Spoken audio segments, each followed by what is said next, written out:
Bonjour à tous, pardon.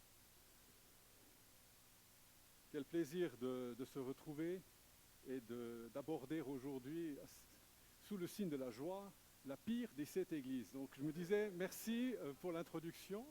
Il va falloir que je relève le défi de garder jusqu'au bout cet esprit de joie. Puis je crois que c'est une très très belle chose en fait, parce que de toute façon, c'est la joie, effectivement, qui est notre héritage. Et si quelque chose ne va pas, le Seigneur va le dire, mais ce n'est pas pour autant que la joie va partir. Et oui, je trouve ça formidable, je ne m'attendais pas. Je dis, bien Seigneur, on va relever le défi.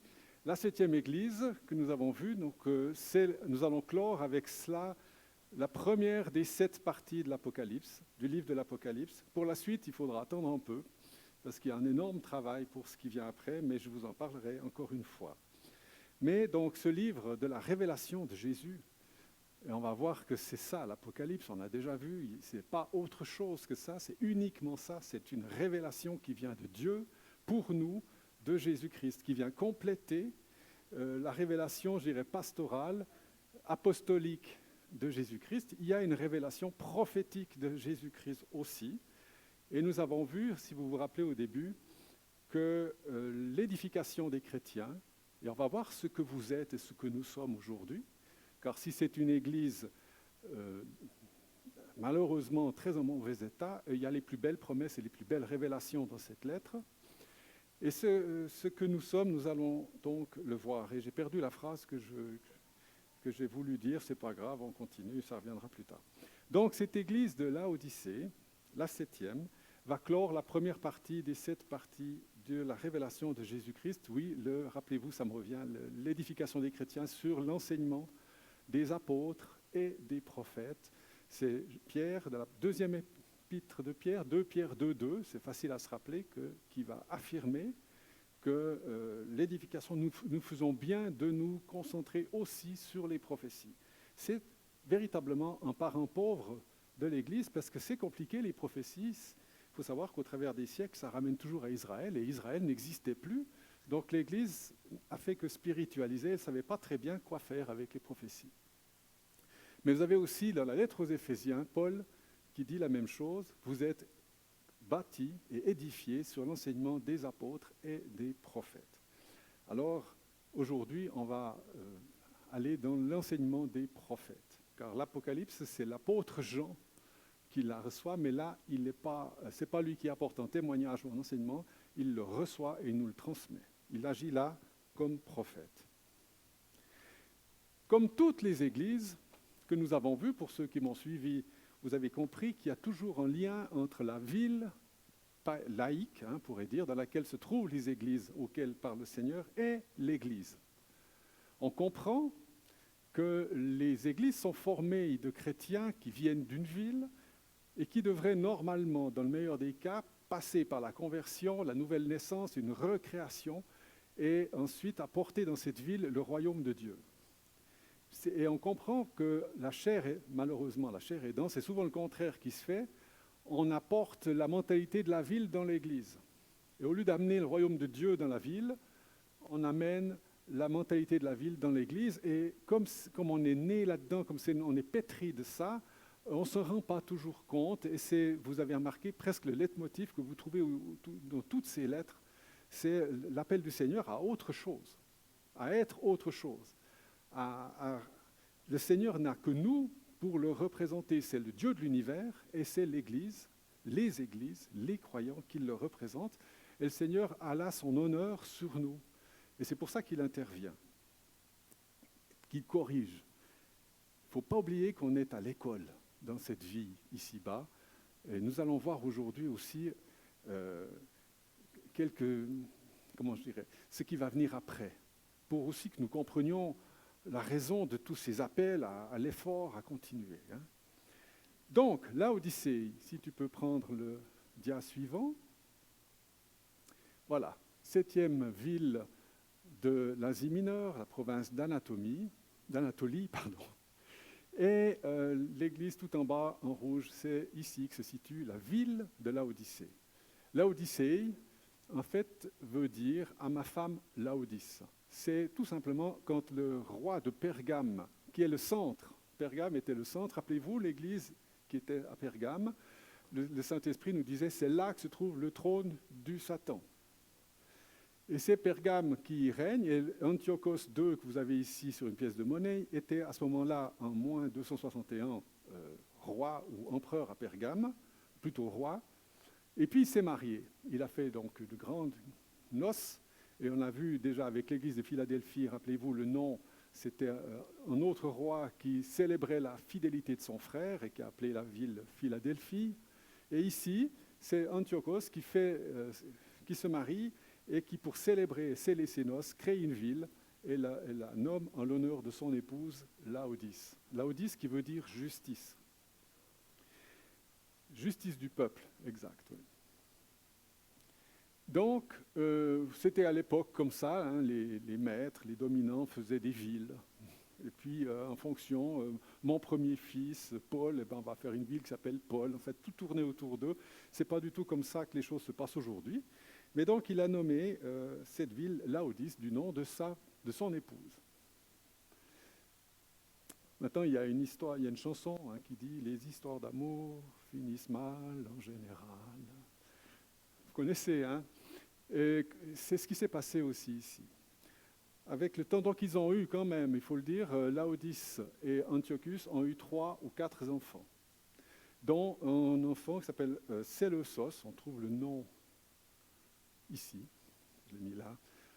Ça, c'est l'enfant, le premier enfant, le premier garçon de ce couple, et c'est lui qui doit régner après Antiochus.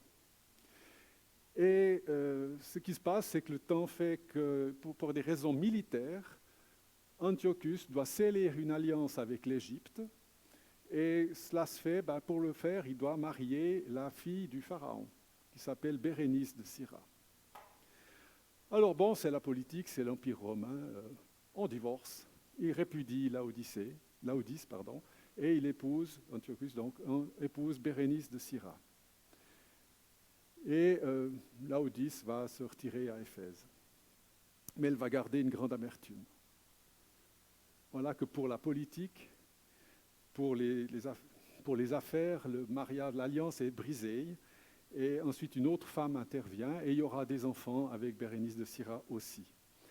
Par contre, Bérénice de Syra, fille du pharaon, est immensément riche. Et de nouveau, dans ces églises, on voit que c'est un leitmotiv aussi, il y a une histoire d'argent qui vient. Il y a un adultère et ensuite, par le fruit de cet adultère, un immense enrichissement du roi Antiochus et de la ville de Pergame par-dessus. Donc les affaires vont bien pour Antiochus, quoi. Il remporte une victoire, il scelle une alliance militaire, bon, il envoie sa femme, c'est pas grave, à l'époque romaine, il le croit, et il se remarie. Simplement, on ne répudie pas une femme comme ça, et ça va assez mal se terminer pour lui, alors qu'il croit que tout va bien. Les enfants et les enfants du second mariage aussi grandissent, et Laodice, dans son amertume, toujours règne, mais règne répudiée, vers qui viendra quand même de temps en temps Antiochus, je pense certainement à cause des enfants, faut voir, il y a quand même des relations qui restent entre Laodice et son ex-mari, mais tout d'un coup elle voit la concurrence des enfants de Bérénice qui grandissent et qui commencent à menacer le trône pour son fils. Et Laodice, justice de l'homme, justice terrestre, justice mondaine, va finir par faire assassiner Antiochus, Bérénice et les enfants de Bérénice, afin d'assurer à leur fils la succession sur le trône. Donc c'est une histoire qui finit mal. C'est un contexte, cette fois, pour rester joyeux, il faudra passer à autre chose, mais c'est un contexte qui est douloureux, qui est lourd et qui pèse spirituellement sur cette ville.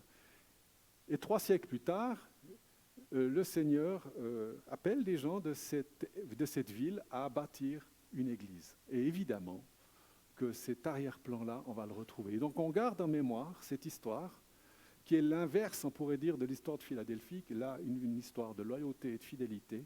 Et ici, vous avez de l'adultère, de l'argent. Allez, on va aller plus loin, du sexe aussi. On va devoir en parler, c'est pour ça que je le dis. En fait, toutes des choses qui ne doivent même pas être mentionnées normalement dans les églises. On va lire le texte que le Seigneur envoie à cette église 300 ans plus tard. Nous verrons que Paul a écrit aussi à cette église une 50aine d'années avant la lettre que Jean envoie. Tu peux mettre le slide suivant. Voilà, je vais lire le texte avec vous. Vous voyez, c'est assez long. Écrit à l'ange de l'église de Laodicée. Voici ce que dit l'Amen, le témoin fidèle et véritable, l'auteur de la création de Dieu. Voilà, le Seigneur se pose ici, je dirais, c'est comme s'il enfonce un clou. Voilà ce que je suis. On reviendra sur ces termes plus en détail. Je connais tes œuvres. Je sais que tu n'es ni froid ni bouillant. Puisses-tu être froid ou bouillant? Mais parce que tu es tiède et que tu n'es ni froid ni bouillant, je te vomirai de ma bouche.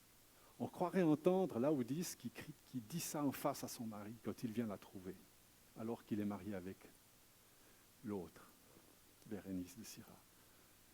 Vis-à-vis de moi, tu es tiède, tu viens, tu t'en vas, tu n'as plus rien, il n'y a plus rien, tu es tiède. Si seulement tu étais froid ou bouillant. Parce que tu dis, là on revient à l'église, parce que tu dis je suis riche, je me suis enrichi, je n'ai besoin de rien,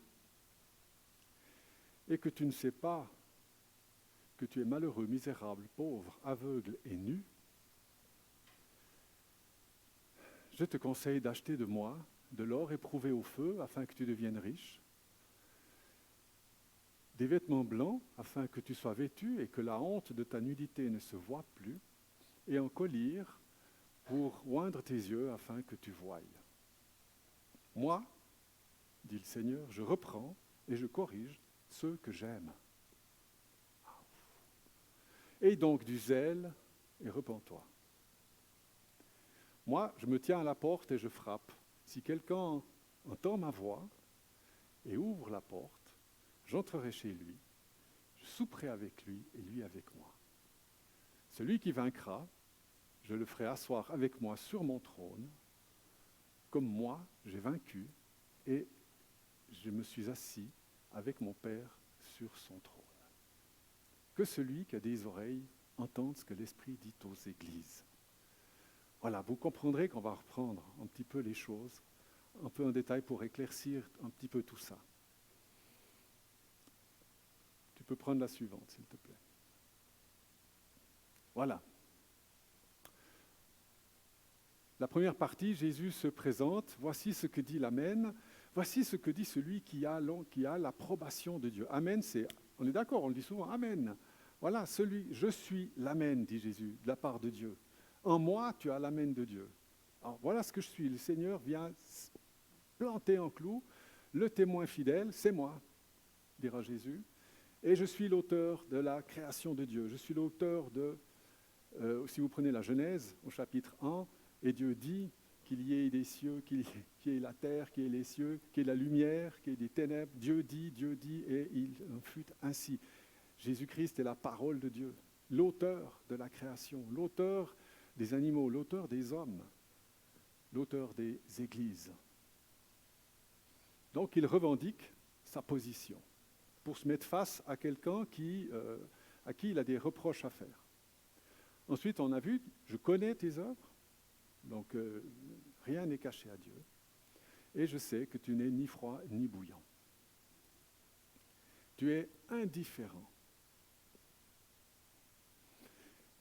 Ne croyez pas que cette église allait mal. On va voir qu'elle allait très bien au niveau, pratiquement à tout point de vue, mais elle était devenue indifférente à la parole, comme Antiochus était devenu indifférent à Laodice, parce que le cœur était ailleurs. Il y a eu un adultère qui a été consommé dans cette église, un adultère spirituel qui a été consommé. Donc le Seigneur dit, tu es indifférent à ma parole, c'est plus ma parole qui règne dans cette église. Regardez ce que disait par exemple quand Jésus parlait aux disciples d'Emmaüs, sur le chemin d'Emmaüs, quand Jésus est apparu, puis ensuite il disparaît sous leurs yeux et ils se disent l'un à l'autre, notre cœur ne brûlait-il pas au-dedans de nous lorsqu'il nous parlait en chemin et nous expliquait les Écritures? Cette Église, elle a plus ça. Elle a perdu cette communion avec Jésus-Christ. Et ce n'est pas simplement en désintérêt. Je rappelle, c'est qu'elle s'est portée sur quelque chose d'autre. Et on va découvrir au travers du texte de quoi il s'agit. Et c'est là le piège que le Seigneur veut nous manifester ce matin pour que nous analysions, puis que nous évitions de dériver dans cet écueil, les uns et les autres, individuellement et en tant qu'Église. Et ensuite, je te vomirai de la bouche. Ça, c'est intéressant. Je me suis dit, c'est quand même une parole forte, ça. C'est quand même, il faut le faire, d'écrire ça dans la Bible. Je te vomirai de ma bouche. Mais l'Écriture nous vient en aide. Et j'étais très heureux de découvrir qu'il y a, on va le voir, on va pouvoir comprendre de quoi il s'agit, parce que c'est déjà mentionné dans l'Écriture quand le pays vomit ses habitants. Vous avez, et c'est là, si vous regardez, dans l'AT, c'est l'Ancien Testament, loi d'impudicité et de nudité, et dans le Nouveau Testament, impudicité et nudité spirituelle. C'est dans Lévitique 18, vous avez là toute la loi, toutes les lois concernant les les lois morales, concernant les relations humaines. À partir de quand on peut se marier? Pas avec sa sœur, pas avec la fille de ta belle-mère, ni avec la femme de ton frère, etc. À partir de quand un mariage peut être consommé?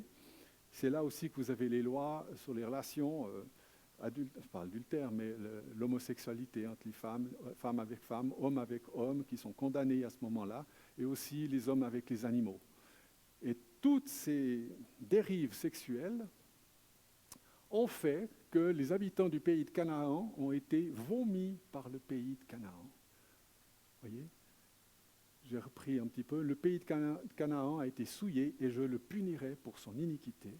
Le pays vomira ses habitants. C'est à ce moment-là que les Israélites ont été placés dans le pays de Canaan à la place des Cananéites, qui pratiquaient ces choses et qui sont une horreur aux yeux de l'Éternel. Et la suite, prenez garde que si vous ne le souillez, c'est Dieu qui parle à Israël, si vous ne le souillez, le pays ne vous vomisse comme il a vomi les peuples qui habitaient avant vous. Donc on voit que les pratiques condamnées par l'Écriture donnent un haut-le-cœur à Dieu, voire même un haut-le-cœur au pays, à la nature.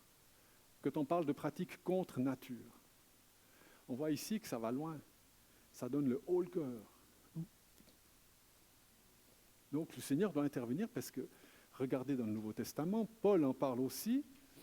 Il parle aux Corinthiens, à un moment donné, où un homme a couché avec la femme de son père, à savoir certainement d'un deuxième mariage, pas sa mère. Et les Corinthiens en parlent, et Paul intervient de manière très forte en disant, on entend généralement dire qu'il y a parmi vous de l'impudicité, et puis vous êtes enflés d'orgueil. Vous n'avez pas été plutôt dans le deuil, suite à ce qui s'est passé, afin que celui qui a commis cet acte fût ôté ou vomi du milieu de vous.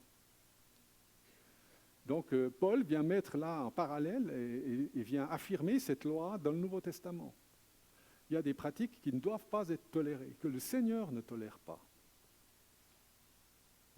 Souvent, on parle beaucoup de la grâce. Et puis là, on vient un peu être bousculé quand même. On ne peut pas aller... Il y a des limites aussi à la grâce. Autrement, c'est nos limites. Et on découvre que les églises aussi sont concernées et qu'elles risquent d'être vomies. Le Seigneur dit à une des 7 églises, « Je te vomirai ». Donc on peut découvrir qu'en utilisant ce terme, on sait de quoi il s'agit. Qu'est-ce qui se passe dans cette église? C'est ça, et c'est le fruit de la tiédeur.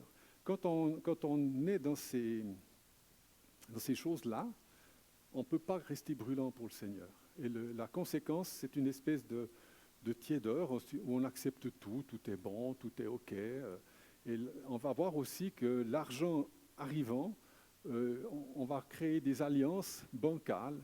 On ne va plus faire la distinction entre les gens de l'Église, entre la vie d'un chrétien et la vie dans le monde. Peut-être le dimanche au culte, et puis la semaine, on fait ce qu'on veut. Tout ça amène à une tiédeur. Il faut s'arranger, il ne faut quand même pas exagérer, il ne faut pas être trop ci, il ne faut pas être trop ça. Et on oublie juste complètement la vocation de l'Église. À quoi on sert? Qu'est-ce que Dieu attend avec nous? Si c'est pour cette vie seulement, on pourrait dire ça va très bien. Et c'est ça qui C'est pour ça que cette Église est traitée d'aveugle aussi, c'est qu'elle vit pour cette vie seulement et elle essaie de s'arranger humainement le mieux possible. Elle en arrive à là. Il manque quelque chose. Et on va voir ça pour la suite. Mais je voulais vraiment montrer ce que veut dire le terme « je te vomirai de la bouche », c'est qu'il y a là des pratiques abominables, secrètes peut-être, que tout le monde ne le sait pas, mais le Seigneur voit et dit les choses à l'Église. La suivante.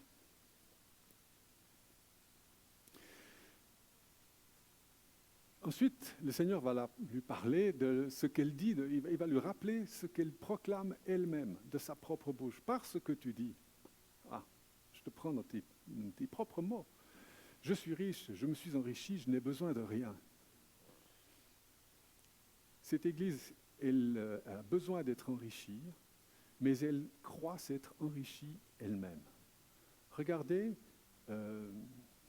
par exemple, je n'arrive pas à lire, 2 Corinthiens, si vous connaissiez la grâce, car vous connaissez la grâce de notre Seigneur Jésus-Christ, qui pour vous s'est fait pauvre, de riche qu'il était, afin que par sa pauvreté, vous puissiez enrichir. La volonté de Dieu est bel et bien de nous enrichir. La volonté de Jésus est de nous enrichir.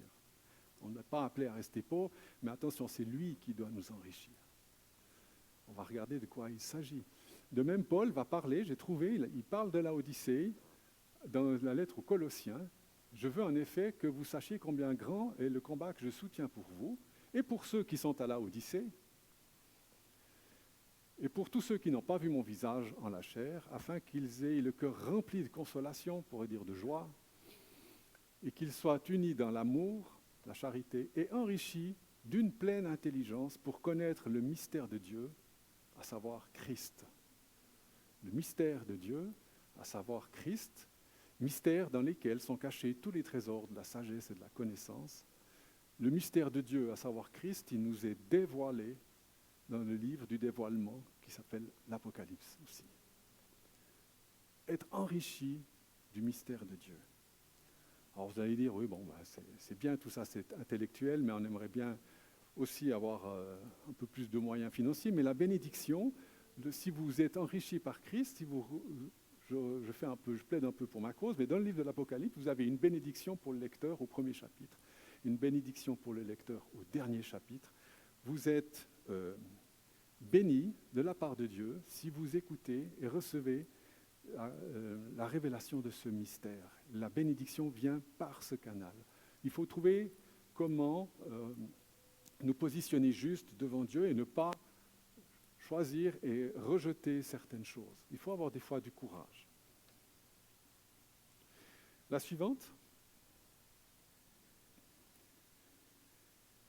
Parce que tu dis donc, je suis riche, je me suis enrichi, je n'ai besoin de rien, et que tu ne sais pas que tu es malheureux, misérable, pauvre, aveugle et nu.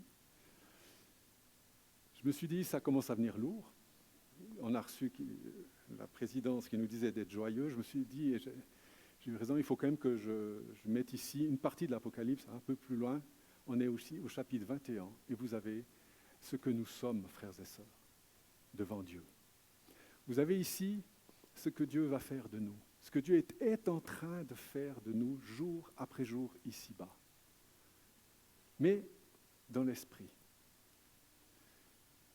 Puis je vis un des 7 anges qui tenait les 7 couples des 7 derniers fléaux, et qui vint et il m'adressa la parole en disant, « Viens, je te montrerai l'épouse, la femme de l'agneau. » Et alors arrive une femme en blanc avec des fleurs, et non, pas du tout.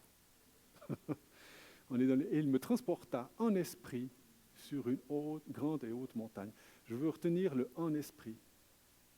Quand Jean dit « je suis en esprit », on pose les calculettes, on pose les raisonnements, on est dans un autre état. Il s'agit ici d'être en esprit. Donc il le mentionne pour qu'on puisse suivre. Et il me montra la ville sainte, Jérusalem, qui descendait du ciel d'auprès de Dieu, ayant la gloire de Dieu. Je répète, c'est l'épouse de l'agneau. C'est vous et moi. Quand on dit qu'on est des pierres vivantes, que Dieu bâtit quelque chose, ici, dans l'esprit, il nous le montre comme une grande ville. Son éclat était semblable à celui d'une pierre très précieuse, d'une pierre de jaspe transparente comme du cristal. Elle avait une grande et haute muraille. Elle avait 12 portes, et sur les portes, 12 anges, et des noms écrits, ceux des 12 tribus des fils d'Israël. Ils sont en rouge, on y revient. À l'Orient, 3 portes, au nord, 3 portes, au midi, 3 portes, à l'Occident, 3 portes. La muraille de la ville avait 12 fondements, et sur eux, les 12 noms des 12 apôtres de l'agneau. L'enseignement des prophètes et des apôtres. Celui qui me parlait avait pour mesure un roseau d'or, afin de mesurer la ville, et ses portes et sa muraille. La ville avait la forme d'un carré, et sa longueur était égale à sa largeur. Il y en a pour tout le monde, il n'y a pas de plus grand, de plus petit. Il mesura la ville avec le roseau, et trouva 12 000 stades de longueur. La longueur, la largeur et la hauteur étaient égales. On ne va pas travailler sur ce texte maintenant, parce que l'on a jusqu'à 3 heures cet après-midi. Mais c'est sur la suite que je veux venir. La muraille était construite en jaspe, j'ai sauté une ligne, était égale. Il mesura la muraille, et trouva 144 coudées. 12 fois 12 égale 144. Nous sommes le fruit de l'enseignement des apôtres et des prophètes. Et vous avez ici tous les enfants de l'Alliance, nouvelle et ancienne. C'est l'Église. On rappelle, c'est l'épouse de l'agneau. Il est parlé de l'épouse de l'agneau. Et la suite est très belle. Mesure d'homme qui était celle de l'ange. Ça veut dire qu'il faut, dans l'Écriture, une coudée, c'est 50 cm d'homme, si c'est un homme qui mesure, et c'est 60 cm si c'est un ange qui parle. C'est pour ça qu'il y a la coudée d'homme et la coudée d'ange. Mais ici, la coudée d'homme qui est celle de l'ange. Il y a l'unité, le Notre Père, quand on dit que ta volonté soit faite sur la terre comme au ciel, il y a une unité, on est dans le parfait maintenant. Il n'y a plus de distinction entre l'homme et l'ange.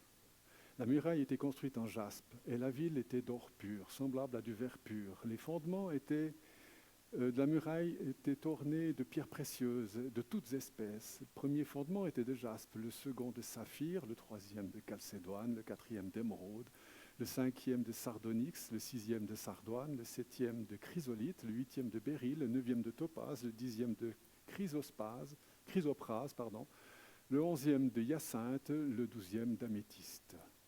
Les 12 portes étaient 12 perles, et chaque porte était d'une seule perle. La place de la ville était d'or pur, comme du verre transparent. Et cette église, elle dit, je suis riche, je me suis enrichi, parce qu'elle a commis l'adultère, elle a connu l'impureté, puis ça lui a permis de faire des bonnes affaires. Et vous voyez le contraste entre vivre selon la chair en haut et ce que veut faire l'esprit en bas. Ce que nous sommes en devenir en bas, et ce que fait l'homme en haut, en essayant de combler ses besoins. C'est pour ça que je voulais le dire. Rappelez-vous que nous sommes ceci, aux yeux de Dieu. Et c'est pour ça qu'il intervient, c'est pour ça qu'il doit venir, c'est pour ça qu'il veut nous ravoir, c'est pour ça qu'il veut aussi nous encourager, parce qu'il y a des efforts à faire, on doit lutter, on doit vaincre. Et ça vous le savez maintenant, on l'a déjà vu, celui qui vaincra. Donc voilà la promesse quand même, voilà l'épouse, ça c'est pas dans la lettre, mais je voulais le mettre ici pour que nous ne soyons pas trop écrasés par ce qui se passe, histoire de mettre en contraste entre ce que est devenu cette Église et ce que nous deux sommes appelés à devenir. Donc on voit que cette Église, elle est plus du tout dans son rôle. La suivante. C'est pour ça que le Seigneur, lui... Non, ça c'est celle d'avant. La suivante.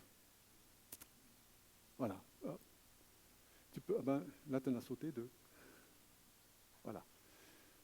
Je te conseille donc, alors le Seigneur va dire à cette église, on revient à l'église de Laodicée maintenant, qui ne va pas du tout, et le Seigneur a pris acte de ce divorce. Elle a comme envoyé une lettre de divorce au Seigneur. On sent que c'est grave, pourquoi le Seigneur va la vomir. Mais il est aussi écrit que le Seigneur, l'Éternel, n'écrase pas le lumignon qui fume. Vous savez, au début, vous avez 7 lampes qui représentent les 7 églises. Eh bien, il y en a 6 qui brûlent, et puis celle-ci, elle est éteinte, mais elle fume encore. Il y a un lumignon. C'est pourquoi le Seigneur va lui dire encore quelque chose. Mais comme elle a aimé le trafic, j'emploie le mot trafic parce que dans Lévitique, sur cette loi sur l'impureté, il est même parlé de faire trafic avec les femmes, pas dans le sens de la prostitution, mais de jouer ou de trafiquer avec elles, mal se comporter avec les femmes, qui est aussi condamnée. Donc, cette église qui fait du trafic, le Seigneur lui dit, va employer un terme commercial, puisque tu aimes l'argent. Bon, ok. Alors, je te donne juste un conseil. Moi, je prends acte. Pour moi, c'est ok, quoi. Tu peux partir. Dernière chose, j'ai juste un truc à te dire. Tu fais comme tu veux. Je te donne un conseil. Je te conseille d'acheter, puisque tu aimes ça. Et le Seigneur va conseiller à cette église d'être enrichi par lui. Les 9 dons du Saint-Esprit de 1 Corinthiens 12. De l'or éprouvé par le feu. Voilà ce que je te conseille d'acheter. Ici, il te reste encore un peu de moralité. Les dons de foi, de guérison et de miracles. Afin que l'épreuve de votre foi, plus précieuse que l'or, c'est pourquoi il y a un lien, périssable, qui est cependant éprouvé par le feu, ait pour résultat la louange, la gloire et l'honneur lorsque Jésus-Christ paraîtra. Voilà, le Seigneur dit, je te donne un conseil, c'est d'acheter de moi de l'or, mais aussi des vêtements blancs, des bonnes œuvres. Les vêtements blancs sont les bonnes œuvres. Le don des langues, leur interprétation et le don de prophétie.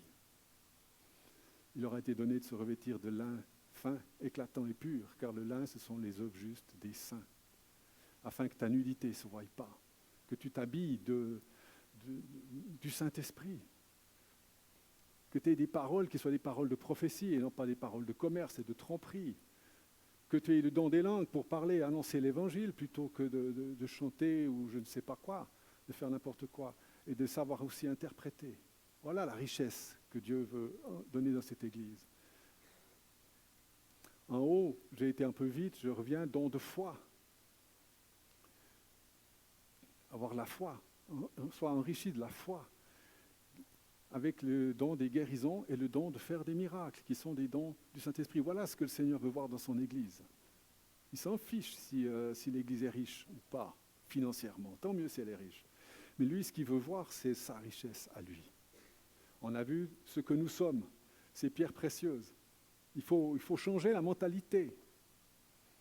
Encore lire pour oindre tes yeux, le discernement, don de discernement des esprits. Il faut que tu arrêtes de voir les choses comme ça, sans discerner ce qu'il y a derrière. Des paroles de sagesse et des paroles de connaissance. Voilà de quoi j'aimerais que tu te sois enrichi. Et on voit que Jésus l'a montré ça en guérissant un aveugle qui, tout d'un coup, d'aveugle qu'il était, voyait tout correctement. N'oublions pas que dans les reproches, l'Église est traitée d'aveugle, nu, misérable, pauvre. La suivante. Moi, je reprends et je châtie tous ceux que j'aime. Et là, l'amour de Dieu. Je reprends et je châtie.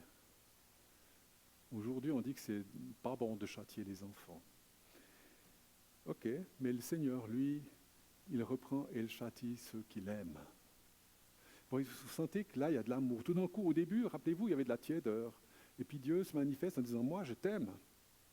Et je viens avec ma parole, avec mon bâton, pour te frapper, pour te faire mal, mais parce que je t'aime. Je te châtie parce que je t'aime. Tu es presque morte. Tu es un lumignon qui fume, mais je ne veux pas t'éteindre.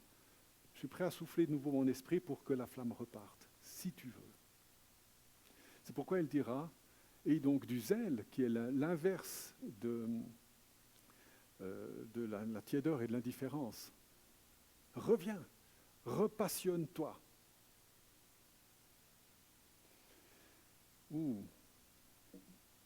parle aux personnes là. Repassionne-toi. Je sens qu'il y a certains d'entre nous doivent faire cette démarche en eux-mêmes. Notez que toutes les églises parlent à tous les chrétiens et à toutes les églises. Hein. Donc, tel et tel peut vivre une situation et un autre frère une autre qui sont décrites dans ces lettres aux églises. Mais là, c'est un revient. Et du zèle, reviens. Tu t'es fait avoir, tu t'es fait tromper. L'adversaire t'a séduit. Reviens. Et puis, qu'est-ce qu'on découvre? C'est que le Seigneur est dehors. Il a été mis dehors, il est déjà dehors. Il dit, je réessaye encore. Je me tiens à la porte de ton cœur et je frappe. C'est moi. Si quelqu'un entend ma voix et qu'il ouvre la porte, j'entrerai chez lui, je souperai avec lui et lui avec moi. On connaît tellement ce texte-là, mais vous voyez dans quel contexte il est utilisé? J'entrerai si tu entends ma voix, si tu peux encore l'entendre. Et je prie que la vie étant ce qu'elle est, et pas facile pour chacun d'entre nous, que si quelqu'un se reconnaît, qu'il puisse non pas se culpabiliser, mais simplement entendre la voix qui l'appelle et revenir au Seigneur, lui ouvrir la porte. Notez le souper, j'aime bien le verbe souper. Je me disais, pourquoi souper? Pourquoi c'est précisé le souper? Pas le déjeuner ou le dîner. Mais parce que le dîner, c'est pour prendre des forces, le déjeuner, c'est pour prendre des forces, pour accomplir la journée. Il te dit que le souper, c'est le repos. On a accompli la journée. Maintenant, on prend un bon repas. Maintenant, on passe à autre chose. On se réconcilie et on va passer la soirée ensemble et puis après, on va aller dormir. Et il y a un côté d'apaisement. Tout ton stress, toute ton amertume, l'amertume de Laodice, haï, trahi, toute cette histoire-là, ça a fini de la mort. Moi, dit le Seigneur, je t'appelle à l'amour, à un autre moyen de fonctionner. Et là, on entre dans le repos, le pardon. Allez, on oublie tout et on recommence. Le souper du repas, et le repos, l'accomplissement de la journée. Que celui qui vaincra, pour la suivante, s'il te plaît, celui qui vaincra, et ça aussi c'est très beau, je le ferai asseoir avec moi sur mon trône. Et je me disais, il va nous prendre sur les genoux, là. On a des grands genoux pour qu'on soit tous assis sur ses genoux. Mais ce n'est pas ça. C'est par opposition à ce règne romain, et qui sont les règnes humains, où on se trucide pour prendre la place de l'autre, où on renverse l'un pour mettre l'autre, où on assassine un pour mettre un, où on se venge, etc. Là, on est dans le royaume des cieux. Et qu'est-ce que fait le Seigneur? Il a cette capacité dans sa toute-puissance et dans sa divinité de nous prendre avec lui dans son règne. Et il ne nous dit pas, vous serez ministre, je serai roi, vous serez ministre. Il dit, vous serez roi. Moi, celui qui vaincra, je veux qu'il vienne parce qu'il s'assiera avec moi sur mon trône. Vous n'aurez même pas un plus petit trône que lui. On a de la peine à comprendre. Et il dit, comme moi, j'ai vaincu.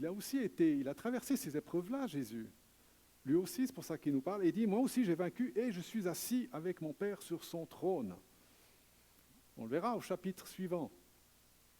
Chapitre céleste où vous voyez le ciel et vous avez le trône de Dieu et au milieu l'agneau.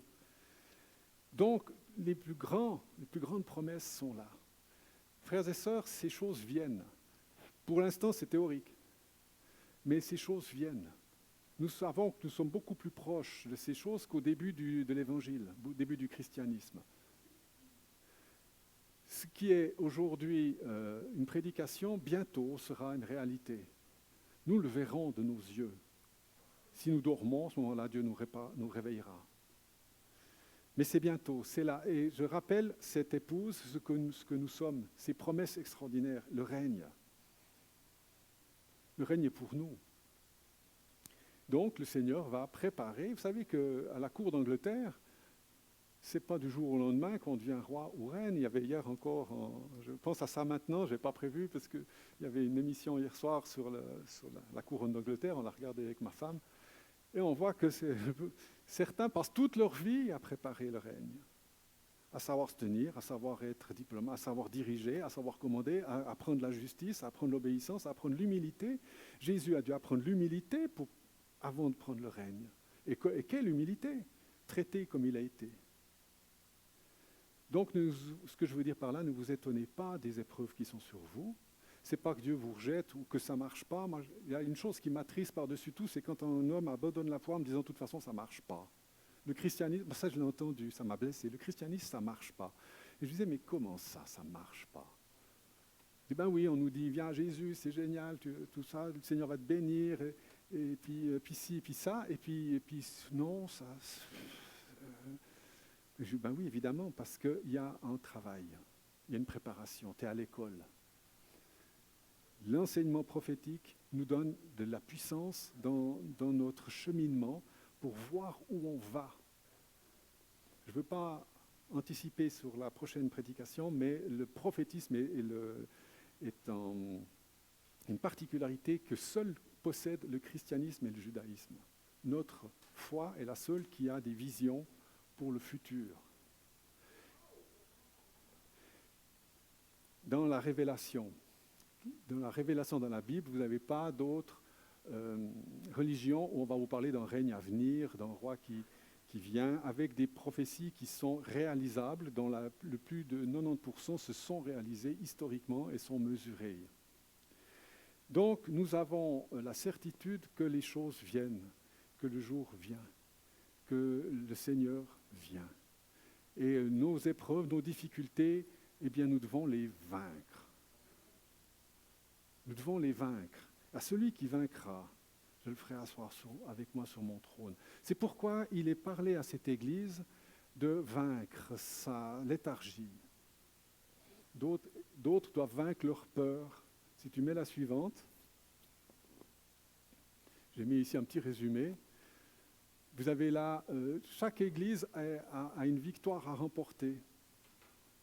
Chaque frère et sœur, chaque chrétien a des victoires à remporter. Pour Éphèse, rappelez-vous, c'est la victoire c'est une église qui est pleine de zèle pour Dieu, mais qui a oublié l'amour, pas l'amour, le sentiment amoureux, mais la vraie passion pour Jésus. La difficulté l'a rendue dure. Pour Smyrne, elle va souffrir. Le Seigneur lui dit, aie du courage. Sardes, il faut qu'elle apprenne à ne pas s'enrichir du fait qu'elle côtoie le pactole, mais qu'elle n'oublie pas de s'enrichir de tout ce qu'on a vu aujourd'hui, du Saint-Esprit, mais elle n'a pas renié le Seigneur comme Laodicée. C'est pour ça que le Seigneur dit, il faut que tu vainques, il faut que tu sois libéral, libre de l'argent. Pergame, là, le trône de Satan, cette église, elle doit vaincre et rester dans la sainteté. Thyatire, la pureté. Laodicée, la fidélité. Et Philadelphie, on a vu, la loyauté. Ce sont toutes des perles, on a vu, ce sont toutes des pierres précieuses. Et c'est ce que nous sommes. C'est ce que vous êtes. Je vais jeter un défi aux pasteurs. Pas méchant, mais je dis, j'aimerais bien qu'ils réfléchissent, eux qui connaissent cette Église. Si Jésus avait dit, voici ce que dit, voici, écrit à l'ange de l'Église de Lausanne. Voici ce que dit celui qui. Si le Seigneur envoyait une lettre à l'Église de Lausanne, qu'est-ce qu'il dirait? Vous voyez comment on est dedans. Ce n'est pas évident pour nous. On a des fois besoin d'un regard extérieur pour dire peut-être sois moins enfermé, sois un peu plus joyeux, communique mieux, ne t'enferme pas dans ta bulle, mais n'aie pas peur. Je ne sais pas. Mais ça pourrait être une réflexion intéressante de se dire qu'est-ce que le Seigneur a à dire à l'Église de Lausanne. Ça, ce n'est pas à moi de le faire, mais c'est aussi l'accomplissement ou le but, ce que l'Esprit aimerait qu'on comprenne et qu'on continue dans cette démarche en disant le Seigneur a à nous dire aussi des choses à nous. Voilà, frères et sœurs, en ce qui concerne Laodicée, la fidélité dans les couples et la fidélité face à la parole et ne pas se relâcher quant à nos mœurs. Je n'ai rien à rajouter. Je pense qu'on va terminer, si vous le voulez bien, par la prière. Et puis c'est... quand je suis un petit peu ici, je suis un peu en stress, et puis tout d'un coup, ton prénom, mon cher, Alfonso. Voilà. Alfonso va reprendre après la prière.